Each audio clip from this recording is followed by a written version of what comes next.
قرآن پاک میں اللہ سبحانہ و تعالیٰ کا ارشاد ہے، للہ ملک السماوات والارض یخلق ما یشاء یہب لمن یشاء اناثا ویہب لمن یشاء الذکور او یزوجہم ذکرانا واناثا ویجعل من یشاء عقیما انہ علیم قدیر۔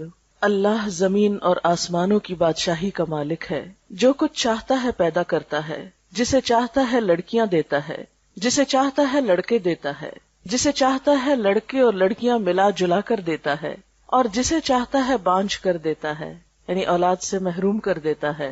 وہ سب کچھ جانتا ہے اور ہر چیز پر قادر ہے۔ سورۃ الشورى کی آیت نمبر 49 اور 50 میں نے آپ کے سامنے پڑھی ہے۔ اس آیت سے پتہ چلتا ہے کہ اولاد کا ملنا انسان کے لیے سراسر اللہ کا انعام ہے، اللہ تعالیٰ کی قدرت ہے، اس کا فیصلہ ہے، جس کو جو چاہے دے اور جس سے چاہے وہ روک لے۔ اولاد انسان کے لیے خوشیوں کا باعث ہوتی ہے، انسان کی آنکھوں کی ٹھنڈک ہوتی ہے، انسان کے بڑھاپے کا سہارا ہوتی ہے، انسان کی تنہائیوں میں، انسان کے غموں میں اس کی غمخوار ہوتی ہے۔ قرآن پاک میں اولاد کی نعمت کو آنکھوں کی ٹھنڈک ہونے کے لیے ایک خوبصورت دعا سکھائی گئی ہے، ربنا ہب لنا من ازواجنا وذریاتنا قرۃ اعین وجعلنا للمتقین اماما۔ اے ہمارے رب، ہمیں اپنی بیویوں اور اپنی اولاد سے آنکھوں کی ٹھنڈک دے اور ہمیں پرہیزگار لوگوں کا امام بنا دے۔ تو گویا اولاد اسی صورت میں ایک نعمت ہے جب اولاد آنکھوں کی ٹھنڈک ہے، انسان کی اطاعت گزار ہے، فرما بردار ہے، والدین کے لیے خوشی کا سبب ہے۔ اولاد نہ صرف یہ کہ اس دنیا میں انسان کے لیے باعث راحت ہے، بلکہ انسان کے مرنے کے بعد بھی اس کی نیکیوں میں اضافے کا سبب ہے۔ سورۃ یاسین میں اللہ سبحانہ وتعالیٰ فرماتے ہیں، انا نحن نحیی الموتى ونکتب ما قدموا وآثارهم وکل شیء احصیناہ فی امام مبین۔ بے شک ہم مردوں کو ضرور زندہ کریں گے، اور ہم لکھ رہے ہیں جو کچھ وہ آگے بھیجتے ہیں اور جو وہ اپنے پیچھے آثار چھوڑ رہے ہیں، اور ہر چیز کو ہم نے ایک کھلی کتاب میں لکھ رکھا ہے۔ تو انسان اپنی زندگی میں جو کچھ کرتا ہے، اپنے ہاتھوں جو کما کے آگے بھیجتا ہے، اس کا بدلہ بھی کل قیامت کے دن پائے گا، اور اس کے علاوہ انسان اپنے پیچھے جو نشان یا آثار چھوڑتا ہے، کل قیامت کے دن جا کر ان آثار کا بدلہ بھی پائے گا۔ اپنے پیچھے چھوڑے جانے والے آثار میں سب سے بڑا اثر یا سب سے بڑا نشان خود انسان کی اولاد ہے۔ ایک حدیث میں آتا ہے، رسول اللہ صلی اللہ علیہ وسلم نے فرمایا، جب انسان فوت ہو جاتا ہے تو اس کا اپنا نامہ اعمال بند ہو جاتا ہے، یعنی اب خود عمل کرنے کے قابل نہیں رہتا۔ 3 چیزیں ایسی ہیں جو اس کے بعد بھی باقی رہتی ہیں، ان میں نمبر 1 نیک اولاد ہے، یعنی انسان خود عمل نہیں کر سکتا، لیکن نیک اولاد جو اچھے کام کرتی ہے وہ مرنے کے بعد بھی والدین کو فائدہ دیتے ہیں، خصوصاً ان کی دعا۔ تو فرمایا نیک اولاد جو اپنے والدین کے لیے دعائیں کرتی ہے۔ نمبر 2 صدقہ جاریہ، یعنی اچھے کاموں میں مال کا خرچ کرنا جو مرنے کے بعد بھی انسانیت کی بھلائی اور فلاح کے لیے منصوبے جاری رہیں، یعنی ان منصوبوں میں خرچ کرنا جو انسانیت کی فلاح و بہبود کے ہوں اور انسان کے مرنے کے بعد بھی جن کا سلسلہ جاری رہے۔ اور نمبر 3 وہ علم جس سے فائدہ اٹھایا جائے، یعنی دوسرے انسانوں کی زندگی میں جو روشنی لائے۔ اللہ سبحانہ و تعالیٰ نے ہم سب کو تاکید کی ہے کہ ہم صرف اپنے آج کے لیے کام نہیں کریں، اپنے کل کے لیے بھی کریں۔ ہم صرف اپنی ذات پر توجہ نہ دیں، اپنی اولاد کو بھی قابل توجہ سمجھیں۔ ہمارے لیے صرف ہمارے اپنے اعمال ہی نہیں، ہماری اولاد کے اعمال بھی ہمارے حق میں یا خلاف حجت بن سکتے ہیں۔ جہاں اولاد انسان کے لیے نیکیوں میں اضافے کا سبب ہے، وہاں قیامت کے دن بعض اولاد دشمن کا کردار ادا کرے گی۔ اولاد کو قرآن میں دشمن بھی بتایا گیا ہے کہ ان من ازواجکم و اولادکم فتنہ، تمہاری اولاد اور تمہارا مال جو ہے وہ تمہارے لیے فتنہ ہے۔ ان من ازواجکم و اولادکم عدو لکم، تمہاری اولاد اور تمہاری بیویوں میں سے بعض تمہارے دشمن بھی ہو سکتے ہیں۔ حدیث میں آتا ہے کہ قیامت کے دن ایک انسان آئے گا جس نے بہت نیکیاں کی ہوں گی، لیکن اس کو بتایا جائے گا کہ اس کی اولاد اس کی نیکیاں کھا گئی۔ جس طرح دنیا میں انسان کی اولاد کی خامیاں یا بدعمالیاں یا بد کرداریاں والدین کی عزت پر بٹا لگانے والی ہوتی ہیں، اسی طرح قیامت کے دن بھی بعض لوگوں کی اولاد ان کے لیے وبال جان ہوگی۔ تو والدین اور اولاد کا باہم تعلق ایسا ہے جسے آپ ختم نہیں کر سکتے، کاٹ نہیں سکتے. یہ خون کا رشتہ ایسا رشتہ ہے کہ جسے اگر بظاہر آپ آنکھ بھی کر دیں تو وہ آپ اپنے سے الگ نہیں کر سکتے، نظروں سے دور کر کے بھی دل سے دور نہیں کر سکتے. تو انسان کی خیر اور بھلائی اسی میں ہے کہ وہ اپنی اولاد کو اپنی زندگی کی سب سے بڑی دولت سمجھے، سب سے بڑی نعمت سمجھے. کیونکہ اولاد جیسی نعمت انسان خرید نہیں سکتا، ادھار نہیں لے سکتا، کہیں سے مانگ کے نہیں لا سکتا. بسا اوقات لوگ اڈاپٹ کرتے ہیں لیکن اس میں اپنی اولاد جیسی تو بات ہی نہیں ہوتی، وہ جذبات اور وہ احساسات ہی نہیں ہوتے، وہ تعلق بنتا ہی نہیں جو خون کے رشتوں کے ساتھ ہوتا ہے. اس لیے اللہ سبحانہ وتعالیٰ فرماتے ہیں وَلْتَنظُرْ نَفْسٌ مَّا قَدَّمَتْ لِغَدٍ. ہر شخص کو دیکھنا چاہیے کہ اس نے اپنے کل کے لیے کیا کیا ہے، اپنے کل کے لیے کیسے عمل کیے ہیں، یعنی خود اپنے اعمال کی شکل میں بھی اور اپنی اولاد کی شکل میں بھی.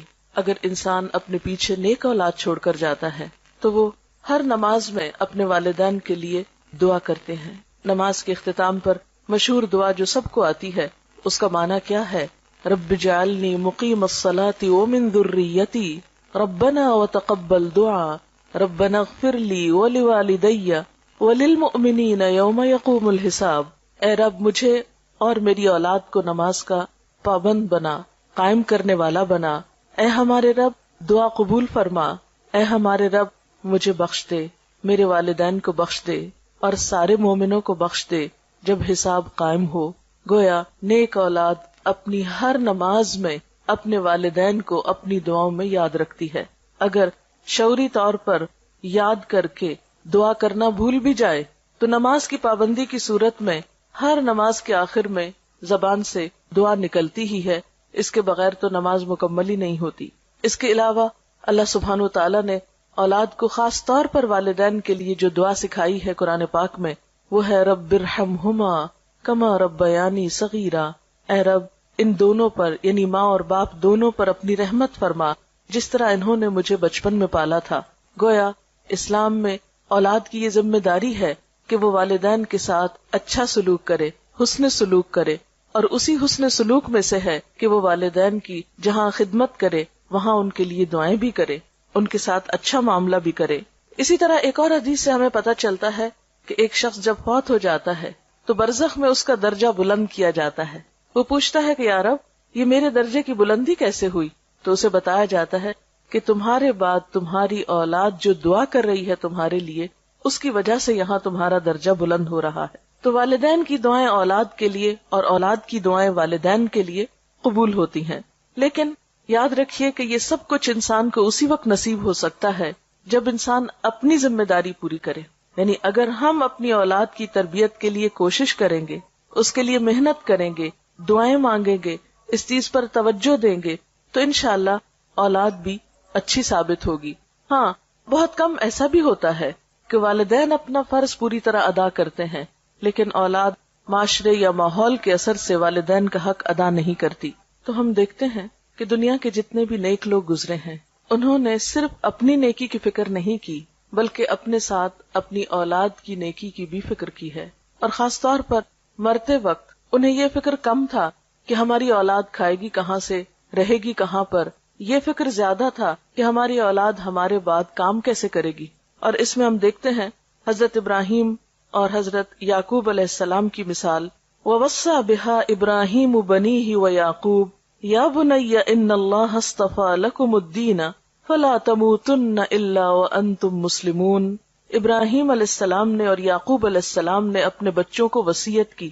وصیت کہتے ہیں مرنے سے پہلے انسان اپنی اولاد کے حق میں کچھ تاکیدیں کر جائے. انہوں نے اپنی اولاد کو کیا وصیت کی کہ اے میرے بچوں، اللہ نے تمہارے لیے اس دین کو چن لیا تو تمہیں موت ہرگز نہ آئے مگر یہ کہ تم مسلمان ہو، یعنی ہمارے بعد تم حالت اسلام پر ہی زندہ رہنا. اسی طرح پھر فرمایا ام کنتم شہداء اذ حضر یعقوب الموت. کیا تم اس وقت حاضر تھے جب یعقوب علیہ السلام کو موت آئی. اذ قال لبنیہ، جب انہوں نے اپنے بچوں سے کہا ما تعبدون من بعدی، میرے بعد کس کی عبادت کرو گے. قالوا نعبد الہک و الہ آبائک ابراہیم و اسماعیل و اسحاق الہا واحدا ونحن له مسلمون، کہ ہم تیرے الہ، تیرے باپ دادا ابراہیم، اسماعیل اور اسحاق علیہم السلام کے الہ کی عبادت کریں گے جو ایک ہی الہ ہے اور ہم سب اسی کے فرما بردار اور اسی کے تابعدار ہیں۔ اسی طرح ہم دیکھتے ہیں کہ لقمان نے اپنے بچے کو وصیت کی اور اس نے اپنے بچے کو عمدہ اخلاق سکھائے، جس کا ذکر ہمیں قرآن پاک میں بھی ملتا ہے۔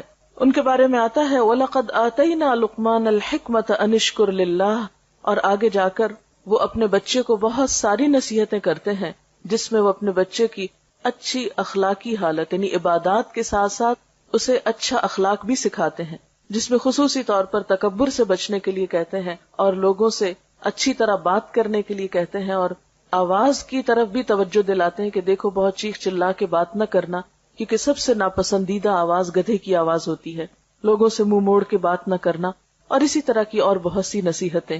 اسی طرح ہم دیکھتے ہیں کہ حضرت زکریا علیہ السلام اپنے اولاد کے لیے دعا کرتے ہیں، اور خصوصاً جب ان کے پاس ابھی اولاد نہیں بھی تو وہ اس کی پیدائش سے پہلے دعا کرتے ہیں کہ ربی ہب لی من الصالحین۔ حضرت اسماعیل علیہ السلام کے بارے میں آتا ہے کہ کانا یأمر اہلہ بالصلاۃ والزکاۃ، کہ وہ اپنے گھر والوں کو نماز اور زکوٰۃ کا حکم دیتے تھے۔ تو اس سے پتہ چلتا ہے کہ جتنے بھی اللہ والے گزرے ہیں اور انبیاء ان میں سر فہرست ہیں، انہوں نے اپنی اولاد کی نیکی، اچھے اخلاق اور اچھے کردار کی ہمیشہ فکر کی، اور اس کی انہیں تلقین بھی کرتے رہے۔ جہاں وہ خود ان کے لیے ایک عملی نمونہ تھے، ایک اچھی مثال تھے، وہاں اس کے ساتھ ساتھ انہوں نے اس کی خاص طور پر فکر بھی کی۔ اور یاد رکھیے کہ اچھی تربیت اولاد کا حق ہے۔ والدین اپنی اولاد کے لیے جو کچھ بھی کماتے ہیں، جو کچھ بھی چھوڑتے ہیں، جو بھی فکر کرتے ہیں، ان میں سب سے بہترین تحفہ جو ماں باپ اپنے بچوں کو دے سکتے ہیں وہ اچھی تربیت کا تحفہ ہے۔ رسول اللہ صلی اللہ علیہ وسلم نے فرمایا، کوئی والد اپنی اولاد کو اس سے بڑھ کر تحفہ نہیں دے سکتا جتنا بہترین تحفہ اچھا ادب اور اچھا اخلاق ہے۔ یعنی ماں باپ اولاد کو جو سب سے خوبصورت گفٹ یا بہترین تحفہ دے سکتے ہیں وہ اچھا ادب اور اچھا اخلاق ہے، کیونکہ اولاد کا اچھا سلوک اور اچھا برتاؤ سب سے بڑھ کر والدین ہی کی خوشی کا سبب ہوتا ہے۔ کیونکہ اگر آپ اولاد کو اچھا اخلاق سکھاتے ہیں تو وہ اچھا اخلاق سب سے پہلے خود آپ ہی کے کام آئے گا، کیونکہ سب سے قریبی رشتہ تو آپ ہی کا ہے ان کے ساتھ۔ اور اسی طرح سب سے بڑا غم اور سب سے بڑا دکھ اور سب سے بڑی تکلیف اگر انسان کی زندگی میں کوئی ہو سکتی ہے تو وہ اولاد ہی کی ہو سکتی ہے۔ اس لیے اگر اولاد اچھی ہے تو انسان کے لیے ہر طرف خوشیاں ہی خوشیاں ہیں، خواہ اس کے پاس کھانے کو بہت نہ بھی ہو یا اس کے پاس بہت بڑی جائیداد نہ بھی ہو، لیکن اولاد کی فرما برداری، اولاد کی خدمت، اولاد کا اچھا سلوک والدین کے لیے بے پناہ خوشیوں اور راحت کا سبب ہوتا ہے۔ ایک اور روایت میں آتا ہے، یعنی رسول اللہ صلی اللہ علیہ وسلم نے فرمایا کہ آدمی کے لیے کسی کو خیرات میں ڈھیر سارا مال دینے سے بہتر ہے کہ اپنے بیٹے کی اچھی تربیت کرے اور اس کو نیک عادتیں سکھانے میں روپیہ خرچ کرے۔ یعنی حتیٰ کہ مال خرچ کرنے میں بھی انسان کو راہ بتائی گئی کہ بہترین جگہ جہاں انسان اپنا مال خرچ کر سکتا ہے وہ اولاد کی تربیت ہے۔ اس میں ہمیں ایک مشہور واقعہ تاریخ کا ملتا ہے ربیہ الرائی کا۔ ان کے والد نے شادی کی اور ابھی ربیہ اپنے والدہ کے پیٹ میں ہی تھے کہ باپ کو کہیں جانا پڑ گیا۔ اس دور میں مسلمانوں کی جو حکومت تھی وہ دور دور تک پھیلی ہوئی تھی۔ نبی صلی اللہ علیہ وسلم کی وفات کے تقریباً 1 سال کے اندر مسلمان مشرق و مغرب کے مالک ہو گئے تھے، اور ان کی مہم میں ایک طرف افریقہ کی طرف جا رہی تھی، دوسری طرف چین کی سرحدوں کو چھو رہی تھی۔ تو ایسے میں جو فوجیں اتنی دور دور جاتی تو وہ سال ہر سال تک واپس نہ آ سکتی تھی۔ تو ربیہ کے والد بھی کئی سال کے بعد جب پلٹے تو اپنی بیوی کو جو مال دے کر گئے تھے تو اس کا حساب مانگا اس سے۔ تو کہنے لگی کہ ابھی تم مسجد سے ہو کر آؤ پھر مجھ سے حساب کرنا، کیونکہ ایک اچھی خاصی رقم وہ چھوڑ کر گئے تھے۔ تو دیکھا واپس آئے تو کچھ بھی باقی نہیں، پوچھا کہ کہاں ہیں پیسے، تو اس نے کہا کہ ابھی ذرا تم مسجد سے ہو کر آؤ۔ بہرحال وہ مسجد میں گئے تو دیکھا کہ ایک طرف ایک شخص بیٹھا لوگوں کو کچھ سکھا پڑھا رہا ہے اور اس کے ارد گرد لوگوں کا ایک جم غفیر ہے۔ تو بہت حیران ہوئے کہ یہ شخص کون ہے، یہ نوجوان کون ہے کہ جس کی بات میں اتنا اثر ہے اور جس کے ارد گرد اتنے لوگ ہیں۔ تو پتہ چلتا ہے کہ یہ انہی کا بیٹا ہے جس کی تعلیم و تربیت پر یعنی باپ کے جانے کے پیچھے ماں نے اس کا سارا مال خرچ کیا اور بہترین توجہ دی۔ ماؤں کے اندر یہ جذبہ اور یہ کردار کیسے تھا؟ یعنی بعض اوقات ایسا ہوتا ہے کہ تربیت میں ماں تنہا رہ جاتی ہے، یہ ساری ذمہ داری ماں پر آ جاتی ہے۔ تو ایسے میں جہاں ماں کو یہ فکر ہونی چاہیے کہ اولاد کھائے کہاں سے، وہاں اس بات کی بھی فکر ہونی چاہیے کہ اولاد کی تعلیم و تربیت کیسے ہو۔ اب یہ ہے کہ تربیت کے ذمہ دار کون ہیں، اس میں یاد رکھیے کہ صرف ماں نہیں، باپ بھی ہے، دونوں ہیں۔ لیکن چونکہ ابتدا میں بچہ ماں کے ساتھ وقت زیادہ گزارتا ہے، اس لیے obviously ماں کی ذمہ داری کچھ زیادہ بنتی ہے، ورنہ نبی صلی اللہ علیہ وسلم نے فرمایا کلکم راعٍ وکلکم مسئول عن رعیتہ، تم میں سے ہر شخص نگران ہے، ذمہ دار ہے، رسپانسبل ہے، اور ہر شخص سے اس کی رعایا کے بارے میں، یعنی جو اس کے ماتحت لوگ ہیں، جو اس کے ساتھ ہیں، ان کے بارے میں اس سے سوال کیا جائے گا. اور اس میں خصوصاً عورت کو بھی مینشن کیا گیا، وَالْمَرْأَةُ رَاعِيَةٌ فِي بَيْتِ زَوْجِهَا وَمَسْئُولَةٌ عَنْهَا، اور عورت اپنے شوہر کے گھر میں نگران ہے اور اس سے اس کے بارے میں سوال کیا جائے گا. اور گھر میں سب سے قیمتی ترین چیز جو ہے وہ عورت کے یا ایک شخص کے بچے ہی ہو سکتے ہیں. یعنی گھر کی قیمتی ترین چیزوں میں سب سے قیمتی چیز انسان کی اولاد ہے. اب ہم یہاں یہ دیکھیں گے کہ پھر والدین اپنی اولاد کی تربیت کب شروع کریں اور تربیت کس موقع سے ہونی چاہیے، یعنی کب سے شروع ہونی چاہیے. تو بات یہ ہے کہ تربیت دنیا میں آنے سے پہلے سے شروع ہو جانی چاہیے، یعنی اولاد کی کیئر اور اولاد کو اچھے اخلاق اور اچھے کردار سکھانے کے لیے. یہ نہیں کہ جب بچے بڑے ہو جائیں اور شروع میں ہم یہ کہتے رہیں کہ ابھی تو بچے چھوٹے ہیں، جب بڑے ہوں گے تو دیکھا جائے گا. نہیں، بچپن سے ہی، یعنی ان کی پیدائش سے پہلے ہی اس بات کی فکر کرنی چاہیے. اور پیدائش کے وقت تو ہر بچہ معصوم ہوتا ہے، جیسے حدیث میں آتا ہے کہ ہر بچہ فطرت پر پیدا ہوتا ہے. یہ اس کے ماں باپ ہوتے ہیں جو اس کو یہودی یا عیسائی یا کچھ اور بنا دیتے ہیں. اب ایک بچہ جو بالکل پاک صاف اور معصوم ہے، ایک صاف کتاب کی طرح ہے، اس کو آپ کیا بناتے ہیں یہ آپ پر ڈیپینڈ کرتا ہے کہ آپ اس کی تربیت کس طرح کرتے ہیں. جیسا کہ پہلے میں نے عرض کیا کہ تربیت کا آغاز یا تربیت کی ابتدا جو ہے وہ پیدائش سے پہلے ہونی چاہیے. لہٰذا ہم دیکھیں گے کہ دوران حمل، یعنی ایک بچے کی ولادت سے پہلے ماں کو کیسا کردار ادا کرنا چاہیے. اور اس بات کی جو تحقیق ہے کہ ولادت سے پہلے ہی بچے کے اوپر ماں کے جذبات اور احساسات اور اس کے رویے کے اثرات پڑنا شروع ہو جاتے ہیں، یہ معروف بات ہے اور ایک ثابت شدہ حقیقت ہے. ایک بزرگ کے پاس کوئی خاتون گئی یہ پوچھنے کے لیے کہ میں اپنے بچے کی تربیت کیسے کروں. تو انہوں نے پوچھا کہ بچے کی عمر کیا ہے. تو جب عورت نے بتایا تو کہا کہ تربیت کی عمر تو گزر چکی، اس لیے کہ تربیت تو پیدائش سے پہلے شروع ہوتی ہے. کیونکہ بعض جگہوں پر آتا ہے کہ 3 سال میں بچے کی ابتدائی شخصیت مکمل ہو جاتی ہے، بعض جگہوں پر 5 سال کا ذکر آتا ہے، بعض 7 سال کہتے ہیں. یعنی بچہ اپنی عمر کے ابتدائی حصے میں جو کچھ جذب کر جاتا ہے وہ بعد کی زندگی میں اتنا نہیں کرتا. اگر یہ نہیں کہ وہ وقت ختم ہو جاتا ہے، بڑے ہو کر تربیت ہو نہیں سکتی، لیکن اہم ترین وقت جو ہے وہ پیدائش سے پہلے اور پیدائش سے بعد کا ہے.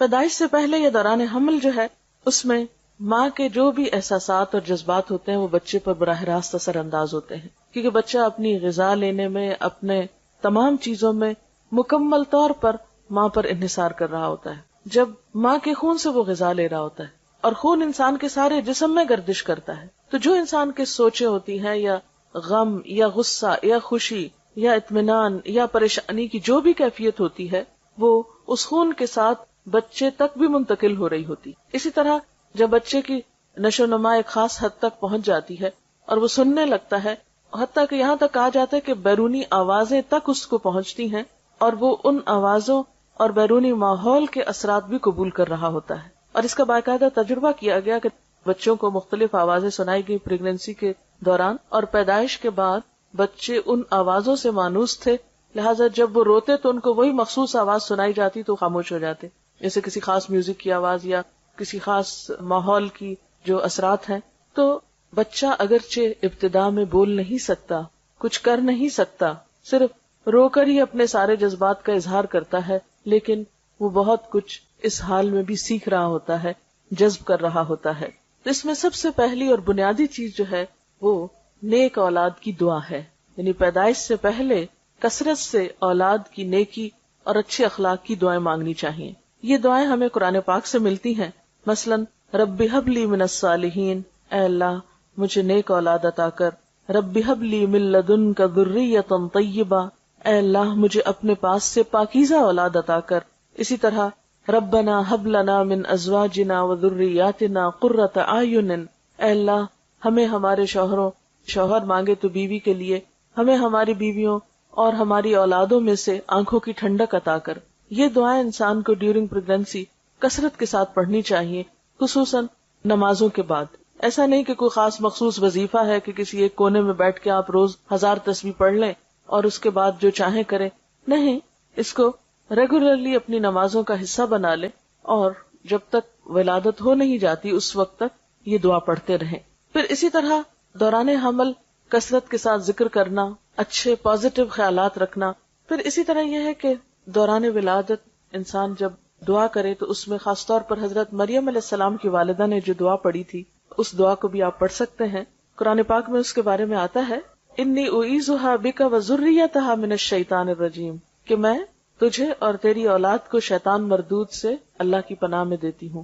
آپ صلی اللہ علیہ وسلم نے فرمایا ہر بچے کو پیدا ہوتے ہی شیطان ٹھوکا لگاتا ہے سوائے مریم کے اور عیسیٰ ابن مریم کے، کیونکہ حضرت مریم کی والدہ نے یہ دعا کی تھی کہ اللہ میری اولاد کو اور پھر آگے اس کی اولاد کو شیطان سے محفوظ رکھنا.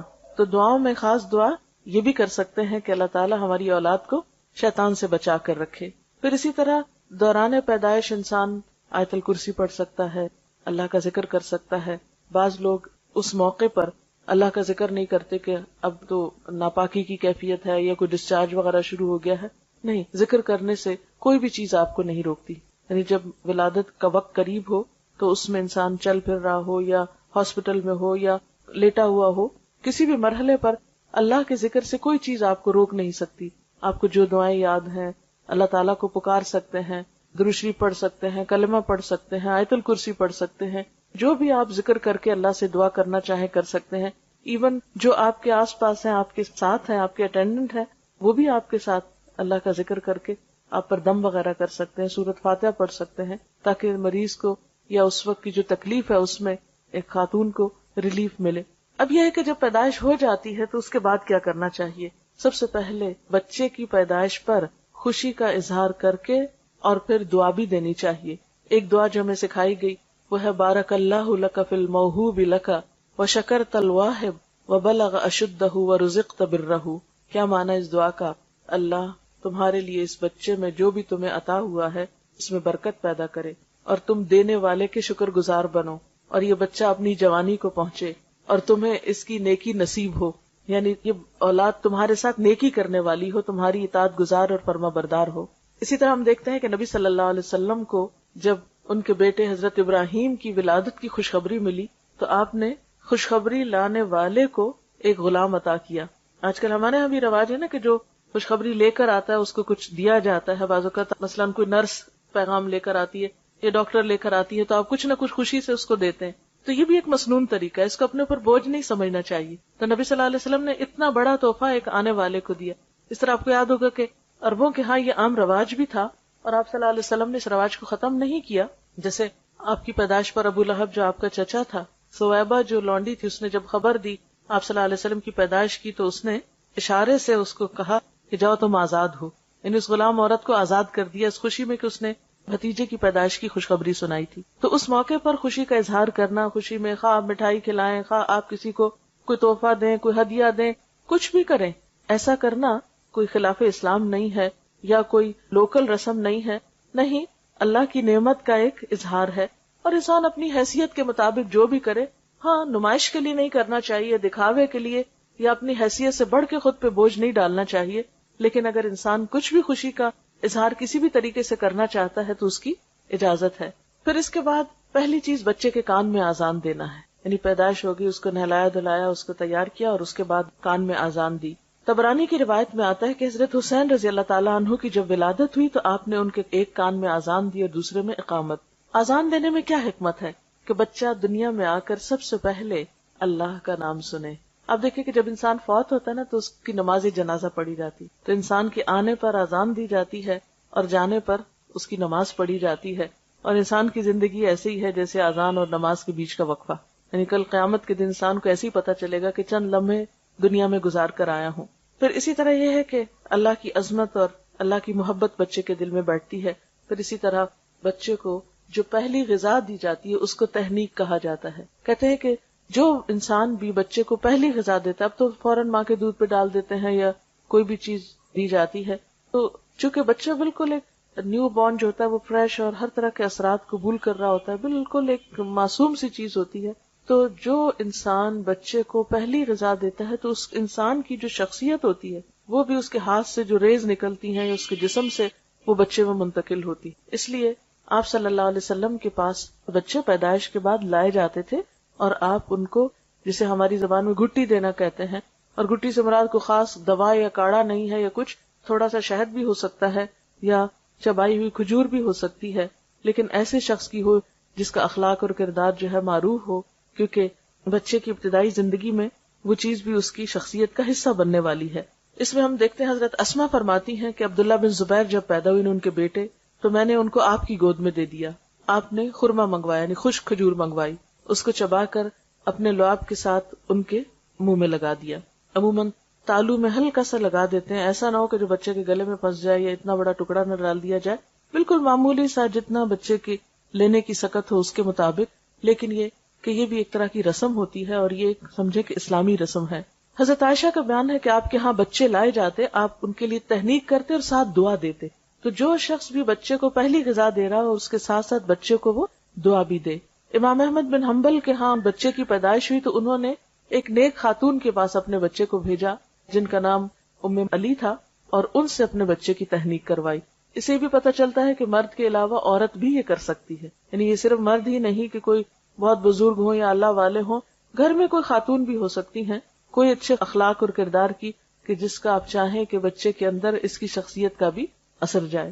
پھر اس کے بعد یہ ہے کہ بچے کو دودھ پلانا بچے کا حق ہے، یعنی پہلی غذا کے بعد آپ اس کو نارملی سک کروا سکتے ہیں، خواہ دودھ نہ بھی ہو جو کچھ بھی ہو اس میں، لیکن بچے کی ماں کے ساتھ ایک اٹیچمنٹ ہوتی ہے۔ 9 مہینے وہ ماں کے پیٹ میں رہا ہے، بالکل ایک دم سے ہٹا کے اس کو فیڈرز پہ ڈال دینا بچے کے ساتھ بہت بڑی زیادتی ہے اور ایک جذباتی دھچکا بھی ہے، لہٰذا ماں کو چاہیے کہ وہ اس کو دودھ بھی پلائے۔ قرآن پاک میں اللہ تعالیٰ کا حکم ہے والوالدات یرضعن اولادہن حولین کاملین، مائیں اپنے بچوں کو 2 پورے سال دودھ پلائیں، یہ اس کے لیے حکم ہے لمن اراد ان یتم الرضاع، کہ جو بچے کے دودھ پلانے کا ارادہ رکھتا ہو۔ ہاں عربوں میں رواج یہ تھا کہ بعض اوقات خود نہیں مائیں دودھ پلاتی تھی، دایا کو دے دیا جاتا، جو شہر سے باہر بادیہ میں عورتیں بچوں کو لے جاتی، مخصوص قبیلے ہوتے تھے جو بچوں کو پالا کرتے تھے جن کی عورتیں خود صحت مند تھی، تو ان صحت مند عورتوں سے بچوں کو دودھ پلوایا جاتا اور بچے کی نشو و نما ایک کھلی آب و ہوا میں کی جاتی۔ وہ ان کا ایک کلچر تھا، ہمارے لیے ضروری نہیں کہ ہم بھی ایسے ہی کوئی طریقہ اختیار کریں، لیکن بہرحال رضاعت جو ہے یا دودھ کا پلانا جو ہے یہ بچے کا حق ہے، اور اس میں ہم دیکھتے ہیں کہ اس میں بہت سے اس کے طبی فائدے بھی بتائے جاتے ہیں، ماں کے لیے بھی فائدہ مند، بچے کے لیے، لیکن سب سے بڑی بات یہ ہے کہ بچے اور ماں کا ایک قلبی تعلق اور ایک ریلیشن شپ ڈیولپ ہوتا ہے، ایک قربت آتی ہے، ایک انڈرسٹینڈنگ ڈیولپ ہوتی ہے۔ یعنی ماں جب دودھ پلا رہی ہوتی ہے، وہ آدھا گھنٹہ پلا رہی ہے جتنی دیر، تو وہ ایک کلوزنس کا بھی احساس ہوتا ہے، اور پھر دوبارہ ماں کے سینے میں جو خیالات ہیں، افکار ہیں، اچھی پازیٹیو سوچیں ہیں، وہ بھی دودھ کے ساتھ وہ بچے کے اندر ایک طرح سے منتقل کر رہی ہوتی ہے، کیونکہ انسان کی شخصیت پر، انسان کے اخلاق پر اس کا کھانا پینا بھی اثر انداز ہوتا ہے۔ مختلف قوموں کی جو عادات اور اخلاق اور کردار ہیں ان کے بارے میں بھی کہا جاتا ہے کہ ان کی غذا کا ان پر اثر ہے، تو اگر بچہ ماں کا دودھ لے رہا ہے تو ظاہر ہے کہ پھر ماں کے اثرات اس پر ہوں گے۔ اور پھر جانوروں میں بھی اگر آپ دیکھیں، اونٹ کے بچے کو اونٹنی کا ہی دودھ دیا جاتا ہے، اسی طرح گائے، بھینس اور باقی جانور بھی دوسروں کا دودھ لا کے نہیں پلایا جاتا، تو اسی طرح انسان کے بچے کو گائے بھینس کا دودھ پلانے سے پہلے جب تک ماں کا دودھ ہے تو ماں کا ہی دودھ پلایا جانا چاہیے۔ پھر اسی طرح بچے کا اچھا نام رکھنا چاہیے، کیونکہ قیامت کے دن انسان کے نام سے پکارا جائے گا، تو اچھا نام جو ہے وہ ضروری ہے۔ مثلاً ہم دیکھتے ہیں کہ حضرت زکریا علیہ السلام کو اللہ تعالیٰ نے جب اولاد کی خوشخبری دی تو ساتھ ہی بچے کا نام بھی بتایا اور فرمایا کہ ہم نے ایسا نام کسی اور کا نہیں رکھا، یہ دنیا میں ایک انوکھا نام ہے، یعنی اچھے نام میں معنی بھی اچھا ہو، اور اگر وہ ایک نیا نام ہو تو بھی اس میں کوئی قباحت نہیں، کیونکہ اللہ تعالیٰ نے حضرت یحییٰ علیہ السلام کا جب نام رکھا تو فرمایا ہم نے اس سے پہلے یہ نام کسی کو نہیں دیا۔ آپ صلی اللہ علیہ وسلم نے فرمایا قیامت کے روز تمہیں اپنے ناموں سے پکارا جائے گا، اس لیے اچھے نام رکھا کرو۔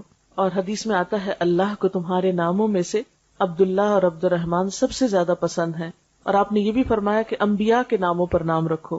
پھر اسی طرح بچے کے سر کے بال منڈوانا یہ 7ویں دن کیا جاتا ہے، اور اسلامی اعتبار سے یہ ایک پسندیدہ کام ہے۔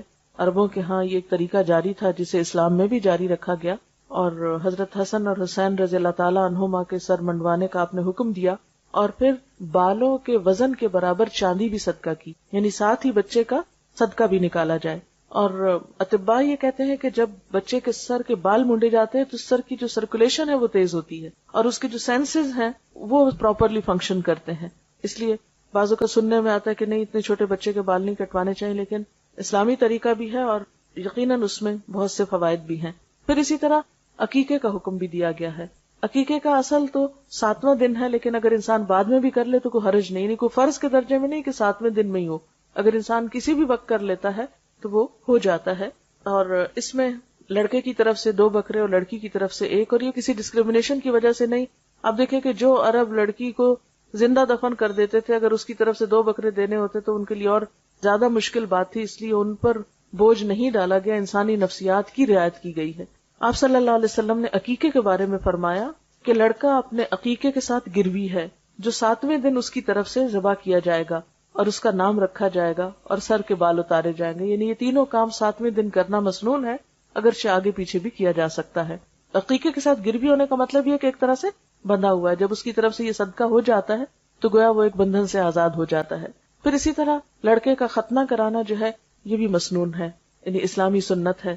آپ صلی اللہ علیہ وسلم نے فرمایا 5 چیزیں فطرت میں داخل ہیں: ختنہ کرنا، زیر ناف بال صاف کرنا، مونچھیں منڈوانا، ناخن تراشنا اور بغل کے بال اکھاڑنا. یعنی یہ ایک فطرت کا طریقہ ہے جو ہر جگہ پر رائج ہے، اور زائد بالوں کو اور جسم کو صاف رکھنا جو ہے یہ اسلامی لحاظ سے پسندیدہ ہے. اور اس میں خاص طور پر ختنہ، کیونکہ اس میں حکمت یہ ہے کہ ایسی جگہ پر ایسی رطوبات اور جراثیم وغیرہ جمع ہو جاتے ہیں جو انسان کے لیے انفیکشن کا سبب ہوتے ہیں، تو زائد سکن کو کاٹ دینا یا اتار دینا جو ہے وہ صحت کے لیے بہترین ہے. پھر اسی طرح بچہ جو بڑا ہوتا ہے پھر بولنا سیکھتا ہے، پھر اور بہت سی اس کی ایکٹیویٹیز شروع ہوتی ہیں. آپ نے دیکھا ہوگا کہ چند مہینے کے بعد بچہ آ شروع کر دیتا ہے تو اس سے فالتو اور بیکار قسم کی باتیں کرنے کی بجائے اور صرف ہیلو بیبی سکھانے کی بجائے اللہ کا لفظ سکھائیں اور لا الہ الا اللہ کا، تو پہلا کلام اگر بچے کی زبان پر اللہ کا نام ہوگا انشاءاللہ تو اللہ تعالیٰ کا مقرب بھی ہو جائے گا کسی دن، اور ایک بنیاد اچھی پڑ جائے گی. آپ دیکھیے کہ بچے کی تربیت ایسے ہی ہے جیسے آپ ایک بیج ڈالتے ہیں زمین میں. جب اس کی ایک چھوٹی سی کمپل نکلتی ہے تو آپ اس کی کیئر کرتے ہیں، روشنی، اس کے پانی، اس کے ماحول، اس کو گرمی سردی سے بچا کر اس کی کیئر کرتے ہیں. اور مالی اس وقت تک اس کی نگہداشت کرتا ہے اس پودے کی جب تک کہ وہ پودا پوری طرح مضبوط نہیں ہو جاتا. اور پھر بھی آپ نے دیکھا ہوگا کہ جس باغ کے اندر کیئر کرنے والا مالی موجود ہو اس باغ کے پودوں کا رنگ ہی کچھ اور ہوتا ہے. اس کا فرق آپ یوں سمجھ سکتے ہیں جیسے ایک جنگل ہوتا ہے اور ایک باغ ہوتا ہے. ایک وہ باغ ہوتا ہے جو خود لگایا جاتا ہے اور ایک جنگل ہے جو خود بخود اگ جاتا ہے. تو وہ بچے جن کی تربیت نہیں ہوتی، جن کی تراش خراش نہیں ہوتی، وہ ایک جنگل کی طرح بڑھتے ہیں. اور اسی طرح وہ بچے جن کی تراش خراش ہوتی ہے، تربیت ہوتی ہے، وہ ایک بہترین مالی کے لگائے ہوئے باغ کی طرح ہوتے ہیں جو ایک ایک پودے کا خیال رکھتا ہے اور اس میں زرد پتے بھی نکالتا ہے اور اس کی ٹرمنگ بھی کرتا ہے، اس کی شاخوں کو فالتو بکھرنے اور پھیلنے سے بھی بچاتا ہے اور خاص شیپ دیتا ہے. اس کو ایک ایک چیز کی فکر ہوتی ہے. تو بالکل تربیت کا عمل بھی ایک طرح سے ایک مالی کے عمل سے ملتا جلتا عمل ہے. اور پھر ہم دیکھتے ہیں کہ بچوں کی تربیت میں یہ نہیں کہ ہم نے شروع میں چند ایک یہ ریچولز کر دی اور ہم فارغ ہو گئے. نہیں، وہ تو زندگی بھر کا ساتھ ہے. جب تک بھی بچہ آپ کے ساتھ ہے آپ یہ کام کرتے چلے جائیں گے. پہلی چیز جو اب اگلے مرحلے پہ شروع ہوتی ہے وہ بولنا ہے. نبی صلی اللہ علیہ وسلم کا طریقہ کیا تھا؟ آپ نے فرمایا کہ جب تمہاری اولاد بولنے لگے تو اس کو لا الہ الا اللہ سکھا دو، پھر مت پرواہ کرو کہ کب مرے، اور جب دودھ کے دانت گر جائیں تو نماز کا حکم دو، یعنی 7 سال کی عمر میں. اسی طرح حدیث میں یہ بھی آتا ہے کہ آپ کے خاندان میں جب کسی بچے کی زبان کھل جاتی تو آپ اس کو سورۃ الفرقان کی دوسری آیت سکھاتے. وہ آیت ہے الذی لہ ملک السماوات والارض ولم یتخذ ولدا ولم یکن لہ شریک فی الملک وخلق کل شیء فقدرہ تقدیرا. وہ خدا جو آسمان اور زمین کی بادشاہی کا مالک ہے، جس نے کسی کو بیٹا نہیں بنایا، جس کے ساتھ بادشاہی میں کوئی شریک نہیں ہے، جس نے ہر چیز کی تخلیق کی اور پھر اس کی موضوع تقدیر مقرر فرمائی. تو نبی صلی اللہ علیہ وسلم اپنے خاندان کے بچوں کو جب بولنے پہ آ جاتے تو سب سے پہلی آیت یہ حفظ کروایا کرتے تھے. پھر اسی طرح ہم دیکھتے ہیں کہ تربیت کے کچھ اور بھی رہنما اصول ہیں. مثلاً بچوں کے ساتھ محبت اور شفقت کے ساتھ پیش آنا. آپ صلی اللہ علیہ وسلم نے فرمایا وہ ہم میں سے نہیں جو بچوں کے ساتھ شفقت نہیں کرتا، بچوں کے ساتھ رحمت سے پیش نہیں آتا، اور جو ہمارے بڑوں کی عزت نہیں کرتا. ابتدائی سالوں میں خاص طور پر بچے کے ساتھ محبت اور شفقت کا سلوک کرنا چاہیے. اس میں خصوصاً میں ماؤں سے یہ کہنا چاہوں گی کہ بچے بعض اوقات تنگ کرتے ہیں مثلا چھوٹے بچے جب دانت نکال رہے ہوتے ہیں تو ماؤں کے جسم کو چبانا شروع کر دیتے ہیں، یا بعض اوقات بال کھینچتے ہیں، یا بعض اوقات روتے ہیں، تنگ کرتے ہیں، سر مارتے ہیں، بہت سی تکلیفیں دیتے ہیں بچے بچپن میں بھی. ایسے تمام مواقع پر صبر سے کام لینا اور خوشی کے ساتھ اور خندہ پیشانی کے ساتھ ان چیزوں کو برداشت کرنا ضروری ہے. بعض مائیں بے حوصلہ ہو کر بچے کو چھوٹی سی عمر میں مارنے لگتی ہیں، بعض اوقات ہاتھ دباتی ہیں، بعض اوقات دھکا دے دیتی ہیں، بعض اوقات چیخنے لگتی ہیں. یہ چیزیں بچے کی تربیت پر ایک نیگیٹو اثر ڈالتی ہیں، ان سے پرہیز کرنا چاہیے. دیکھیں ماں کے 3 درجے کیوں زیادہ ہیں؟ اسی وجہ سے کہ ماں تکلیفیں زیادہ اٹھاتی ہے تربیت میں اور اس کی اپ برنگنگ میں. آپ صلی اللہ علیہ وسلم ہمیشہ بچوں کے ساتھ پیار اور محبت کا برتاؤ کرتے تھے، اور حضرت حسن کے بارے میں آتا ہے کہ ان کو پیار سے جب اٹھاتے تو اپنی زبان کی سرخی نکال کے دکھاتے. یعنی بعض اوقات ہم بچوں سے لاڈ کرتے ہیں نا، تب آپ دیکھیں آپ اللہ کے پیغمبر ہیں، اتنا بڑا مقام اور مرتبہ ہے، تو بعض اوقات گھر کے بزرگ بہت ایک مصنوعی سا رویہ بچوں کے ساتھ رکھتے ہیں بزرگی کا، کہ نہیں بس ایک روب کے ساتھ بچے کے ساتھ بات کریں. نہیں، اللہ کے رسول صلی اللہ علیہ وسلم سے بڑھ کر بڑا مرتبہ کس کا ہو سکتا ہے؟ ایک اور صحابی ہے محمود بن ربی، وہ کہتے ہیں کہ میری عمر 5 سال تھی، آپ صلی اللہ علیہ وسلم نے کنویں سے پانی کا ڈول نکالا، منہ میں کلی بھری اور میرے منہ پہ پھار پھینکی. یعنی بچوں کے ساتھ بچوں جیسی شرارت کرنا.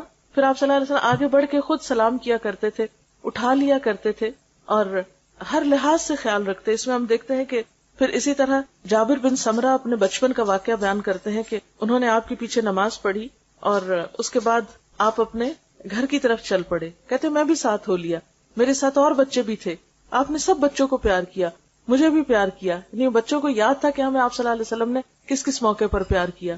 پھر اسی طرح آپ کا معمول تھا جب آپ سفر سے تشریف لاتے تھے تو جو مدینہ میں اونٹنی داخل ہوتے سب بچوں کو اوپر بٹھانا شروع کر دیتے تھے. تو یعنی جیسے ایسا ہوتا نا کہ باپ گھر میں آ رہے ہیں یا کوئی بزرگ آ رہا ہے تو بچے سارے اکٹھے ہو جاتے ہیں، کوئی کندھوں پہ چڑھنے لگتا ہے، کوئی لپٹنے لگتا ہے.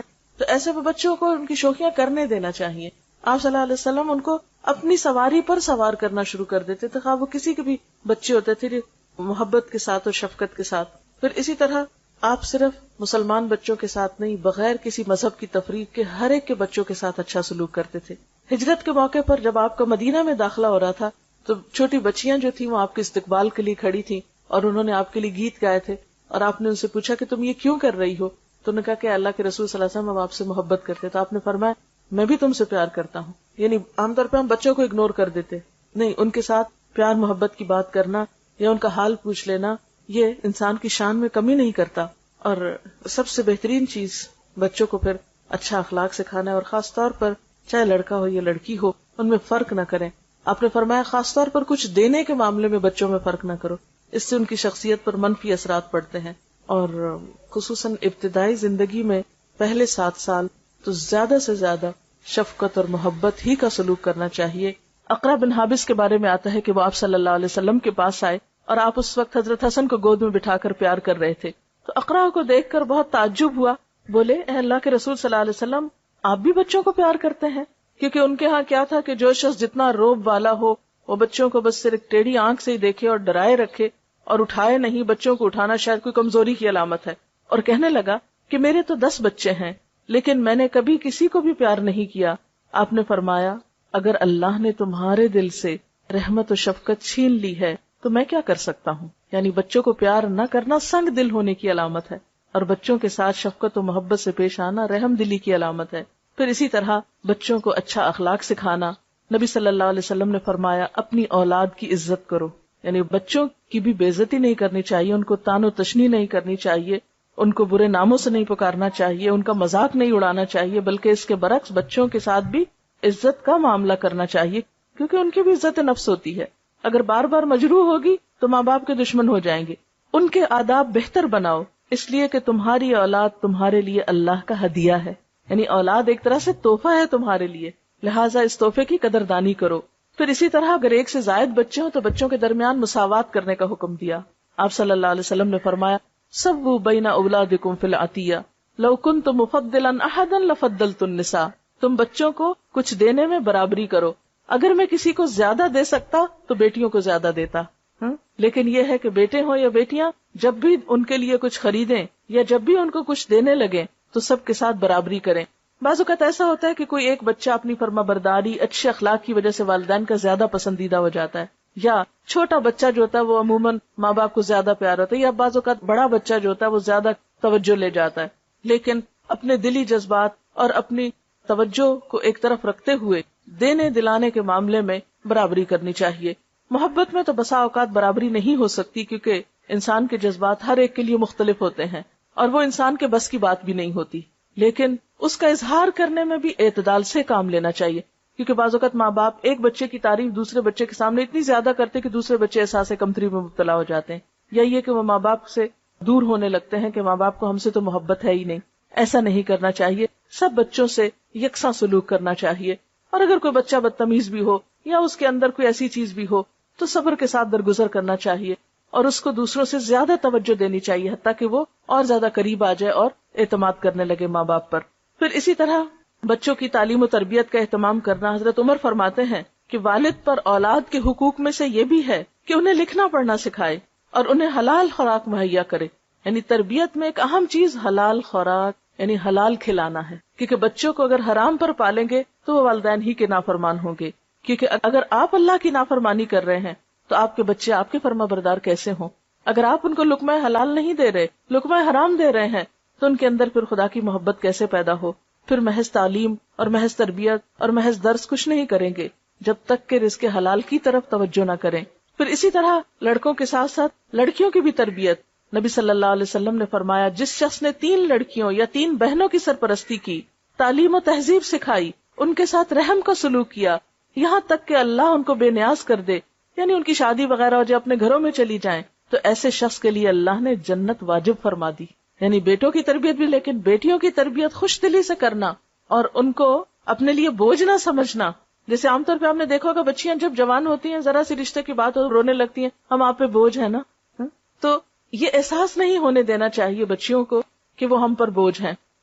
خوش دلی کے ساتھ، محبت کے ساتھ جب تک رشتہ نہ آئے ان کی کیئر کرنا، خیال رکھنا، بہتر طریقے سے ان کی پرورش کرنا اور ان کی ضروریات کا خوش دلی سے خیال رکھنا، یہ سب کچھ نیکی میں شمار ہوتا ہے.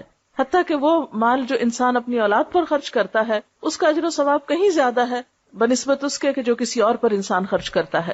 اور تربیت میں ایک خاص چیز جو ہے یا ایک چیز اگر آپ یاد رکھ سکیں تو انشاءاللہ اس سے بچوں کی نفسیات کو سمجھنے اور ان کے ساتھ معاملہ کرنے میں بہت سہولت ہو جائے گی.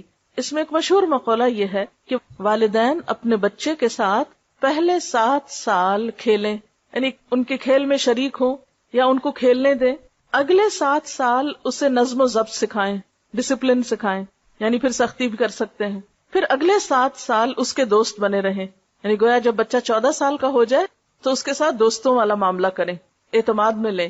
عموماً بچیاں والدین کو کچھ بتاتے ہوئے گھبراتی ہیں، تو اگر بچیوں کے ساتھ یا والد کی بچوں کے ساتھ دوستی ہوگی تو وہ اپنی باتیں آ کے شیئر کریں گے.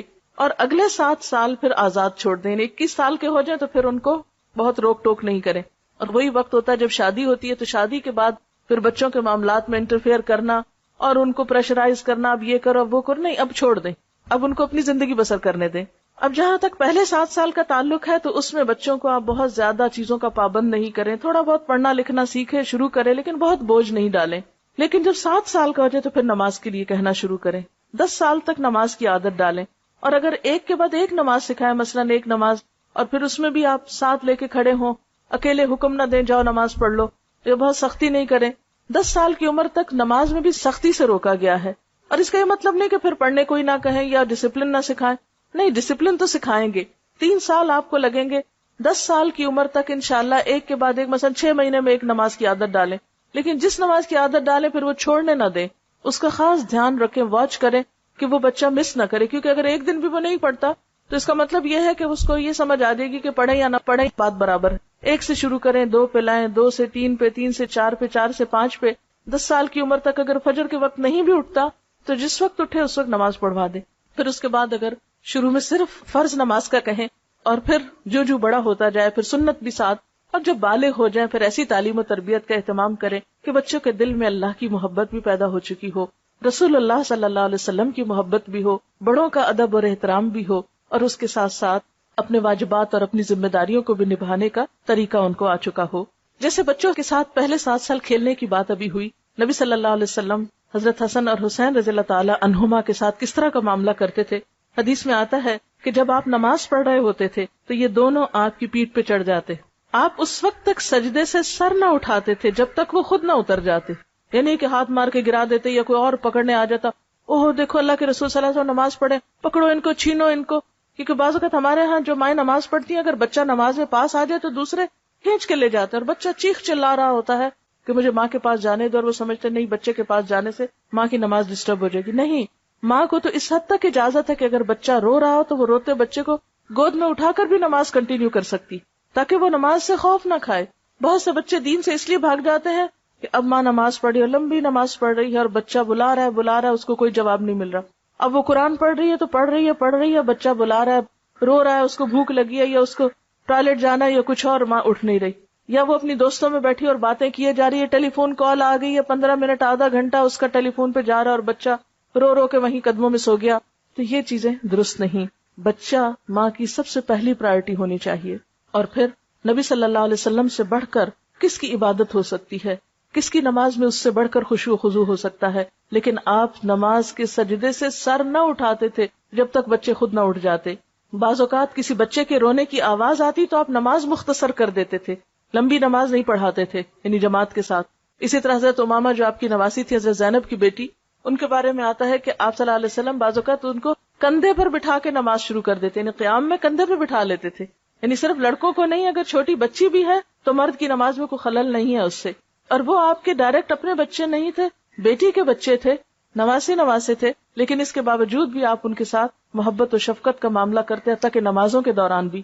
پھر اسی طرح بچوں کو ڈرانے دھمکانے سے پرہیز کرنا چاہیے. عام طور پہ مائیں جب کوئی بات بچے نہ مانے تو وہ بلی آ جائے گی، وہ کتا آ جائے گا، وہ جن آ گیا، وہ فلاں آ گیا. بچے تو بچے ہوتے ہیں، ان کو خوف اور محبت کا نہیں پتا ہوتا، یہ ماں باپ ہی ان کے دلوں میں ڈالتے ہیں. تو بچوں کو بزدل نہ بنائیں چھوٹی چھوٹی چیزوں سے ڈرا کر. اور پھر یہ کہ خاص طور پر جھوٹ بول کر، کہ کوئی چیز ایسی ہو نا جس سے ڈرا کے آپ بچے کو کوئی بات منوا رہے ہو. کیونکہ نبی صلی اللہ علیہ وسلم نے بچوں کے ساتھ بھی جھوٹ بولنے سے منع فرمایا ہے. ایک صحابی کے بارے میں آتا ہے کہ انہوں نے آپ کی موجودگی میں بچے کو بلایا کہ ادھر آؤ میں کچھ دیتی ہوں. آپ نے فرمایا کیا دینا ہے تم کو؟ اس نے کہا کچھ بچے کو کھانے کی چیز دینی. آپ نے فرمایا اگر تم نے بچے کو بلا کر یہ چیز نہ دی ہوتی تو تمہارے حق میں تمہارے اعمالنامے میں جھوٹ لکھا جاتا. اسی لیے بچوں کے ساتھ جھوٹے وعدے نہیں کرنے چاہیے. اچھا تم یہ کرو تو تم کو یہ لے کر دیں گے، وہ بچہ کام کر لے اور اس کے بعد آپ اپنے وعدے سے مکر جائیں. یا تو آپ اتنے لمبے چوڑے وعدے کریں ہی نہ، کیونکہ بچے بعض اوقات مطالبے کرتے ہیں، اچھا ہم یہ کریں، آپ یہ کریں گے ہمارے ساتھ، تو آپ صاف کہتے ہیں نہیں یہ نہیں ہوگا. ڈسپلن اسی چیز کا نام ہے. جو کرنا ہے وہ بتا دیں یہ ہو سکتا ہے، اور جو نہیں کرنا وہ نہیں ہو سکتا. پھر اسی طرح بعض اوقات مائیں بچوں کے بارے میں ان کے سامنے ان کی موجودگی میں تبصرہ شروع کر دیتی ہیں. باپ کے گھر داخل ہوتے ہی بچوں کی شکایتیں اللہ اعلان ہونے لگتی ہیں، یا بعض اوقات اپنی دوستوں سے ڈسکس کر رہی ہوتی ہیں اور بچوں کے سامنے ہی. یہ چیزیں بچے کی عزت نفس کو مجروح کر دیں. ہم بعض اوقات سوچتے ہیں تو بچہ ہی، اس کو کیا خبر. نہیں، بچے کو بہت پتا ہوتا ہے. اور آج کے بچے تو شاید ہم سے بھی زیادہ ذہنی طور پر ان کا IQ لیول جو ہے وہ بہتر ہے. اور ڈسپلن سکھانے میں یہ بات نہیں ہے کہ اس کی ہر جائز ناجائز خواہش پوری کر دیں یا ضد پوری کر دیں. نہیں، کبھی پوری کریں اور کبھی نہیں. اچھائی برائی کی پہچان دیں. کچھ چیزوں میں پھر آپ کو صبر سے کام لینا ہوگا. مثلا بعض بچوں کی عادت ہی ہوتی ہے کہ ماں باپ نے کوئی بات نہیں مانی، رونا دھونا شروع کر دی، رو دھو کے بات منوا لی.